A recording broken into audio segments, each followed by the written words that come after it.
Okay. So have you ever, like, totally misinterpreted what someone meant, and then you realize later it's because you, like, took a metaphor way too literally?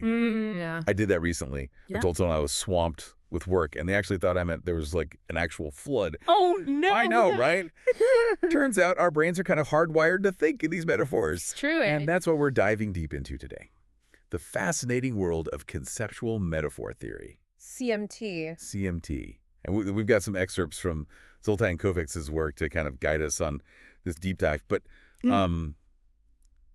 what exactly is conceptual metaphor theory? Like, what are we actually talking about here? Yeah, so it's fascinating because CMT is kind of revealing how those, what you called linguistic tricks, they're not just like creative flourishes of language. Right. They actually point to a deeper truth about how we understand like everything around us. Okay, so less Shakespeare, more like nuts and bolts of how our brains actually work. Exact. I like it. So it's less about pretty language and more about cognition, Yeah. right? CMT argues that metaphors are they're just part of human cognition. It's it's the difference between the words that we use, the linguistic metaphor, and the actual like thought pattern underneath it all. So that deeper level, that's the conceptual metaphor. So going back to my little swamped with work mishap, Right. I was like unknowingly tapping into this much deeper conceptual metaphor. Precisely. Whoa. You were using the experience of literally being in a swamp to understand this abstract feeling of being overwhelmed. Yeah. And CMT helps us unpack these patterns. Which are everywhere. Everywhere, they really are. Yet Kövecses argues that they're everywhere,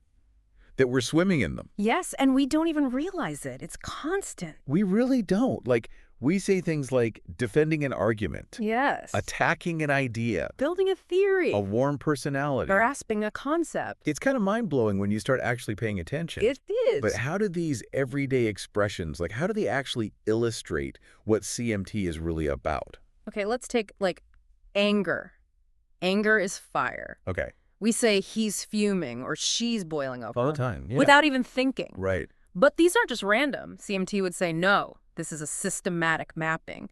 The cause of a fire, that becomes the cause of the anger. The intensity of the fire, that maps onto the intensity of the anger. So it creates this whole framework for understanding something abstract, anger, through something very physical, very experiential, fire. So there's this like hidden logic to it. Yeah. And that's where this metaphorical inference idea comes in. Exactly. So Yeah. if anger is fire, you might say that someone quenched their anger, Right. even though you don't literally throw water on somebody. Right. Right. But it shows how these underlying thought patterns, they're not just influencing our words, Yeah. but they could even potentially be influencing our actions. Whoa. Okay, so it's not just how we speak, it's how these metaphors Yeah. might actually influence how we act in the real world. That's kind of a big deal. It's huge. It's powerful. So, like, if I'm getting this right, it's not just that we speak in metaphors, it's that these metaphors can actually, like, change how we act in the real world. Yeah, that's right. That's a pretty wild idea when you think about it. It is powerful, yeah. Yeah. Take the metaphor, life is a journey, right? Okay. So even subconsciously, if you buy into that, you might start to frame your goals as destinations. Yeah. Challenges become obstacles you have to overcome. Wait, hold on. Are you, like, describing my whole life plan right now? Maybe. Because that's, like, setting milestones, navigating roadblocks. It's like I've been reading from the Life as a Journey playbook this whole time, and I didn't even know it. And that's how CMT goes beyond just explaining language. Right. It shows how these metaphors we use, they might actually be shaping our realities, shaping our behaviors, our decisions, everything. Okay, now I'm really starting to get why it's important to, like, wrap our heads around this whole thing. But Yeah. if, like they say, thought comes before language, Right. where do these metaphors actually come from in the first place? That's the million-dollar question. CMT is grappling with that too. Okay. But one idea is this concept of primary metaphor. Primary metaphors. And these, we think, are rooted in our physical experiences, like Yeah. really basic stuff. So something we experience when we're kids, like through our senses as babies even, Yeah. that ends up, like, somehow shaping how we understand these really complex ideas as adults. Exactly. So think about a phrase like, I see what you mean. Oh, We yeah. say it constantly. Right. I see what you mean. All the time. But like understanding a concept, That's not literally about sight, right? Right, yeah. But there's that link. So knowing is seeing. That would be a primary metaphor. It's so ingrained we don't even think about it. Exactly. Or think about intensity is heat.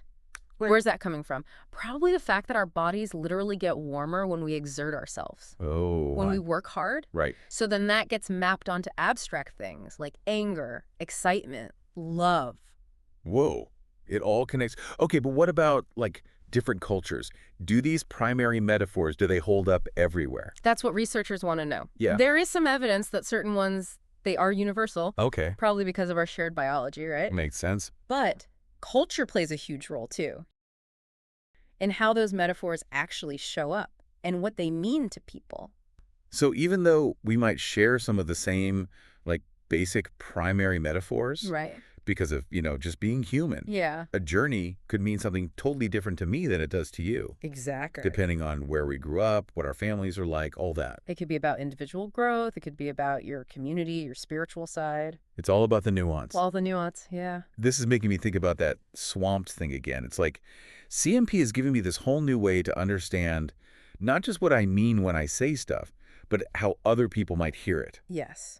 Based on their own metaphorical, frameworks that they're carrying around. Exactly. Yeah. Their own frameworks. And it's not just about individual understanding either, right? Right. CMT, it also has these bigger implications for how metaphors work in, society as a whole. Absolutely. Like that advertising example that Kövecses has talked about. Yeah. When they promise you 24-hour protection from deodorant. Right. It's not just a random phrase. There's a strategy there. Yeah. They're like putting me on this metaphorical battleground, turning BO into the enemy. And I need to arm myself. Exactly. Suddenly it's not just deodorant. It's like, I'm going to war. Right. And that's how metaphors are used strategically, whether advertising or politics, even just our regular conversations to influence how we see things, the decisions we make, everything. So it's not even enough to just understand how these metaphors work. We also have to know when they're being used on us. Right. It's kind of like a little intense when you think about it. It can be. Kind of makes you want to say. Absolutely. Well, maybe your intensity is heat metaphor is kicking in. Huh? Good one. Yeah. But you're right. It just, I don't know. It makes it clear why we need to pay attention to this stuff, right? So we can actually make our own choices. Exactly. Awareness is key. If you can learn to recognize those metaphors, yours and other people's, then you can start asking those important questions. Like, do I even agree with how this metaphor is setting things up? Right. Is there a totally different one, a better one that might give me a fresh perspective? So, instead of feeling trapped in my job, which, full disclosure, has been my go-to metaphor lately. Yeah. Maybe I should be thinking of myself as like an explorer, someone who's, looking for the next path to take. Yeah. There you go. Or, I don't know, think about those tough conversations we all have to have sometimes. Ugh, the worst. Instead of going into it like it's a battle you have to win, Right. what if it was a bridge you're trying to build? Okay, I like that. It feels a lot less, high stakes, I guess. Less pressure, right? Yeah, exactly. But even though this is, empowering, it still feels like a lot of pressure, too. Yeah. Am I really supposed to be analyzing every metaphor I hear now? Well, I think it's more about remembering that they have power. Okay. They shape how we think, how we feel, what we do for each of us and for everybody. Right. And we were talking about advertising before. Exactly. But it's bigger than that. It's politics, it's social movements, even our relationships. All of it. And if you know what metaphors are at play, you can navigate all that with more awareness, more intention. So to sum it up, I guess it comes down to this. Yeah. Pay attention to the metaphors you're using yourself, the ones you hear other people saying. Yes. And just remembering that everything we think we know about the world, it's all being filtered through this lens of metaphors. That's it. And CMT, it's not saying any metaphor is right or wrong. Okay. It's just saying, hey, they exist, they matter. And knowing that, that lets you engage with the world in a smarter, more insightful way. This has been a lot to process. Yeah. I feel like I know how my brain works now, or at least a little bit better than it did before. That's what we're going for. And how we communicate, how we see things. Yeah. It's wild. That's the beauty of it. CMT, it's more than just theory. It's permission to really listen to the metaphors we're surrounded by. And then, use what you learn to make better choices of how you think, how you talk, all of it. I love that. Well, that about wraps up this deep dive into the super fascinating world of conceptual metaphor theory. It really is fascinating. It is. And for everyone listening, we want to hear from you. What cool metaphors have you stumbled across lately? What we think they mean? Share those thoughts with us on social media. And until next time. Happy metaphor hunting.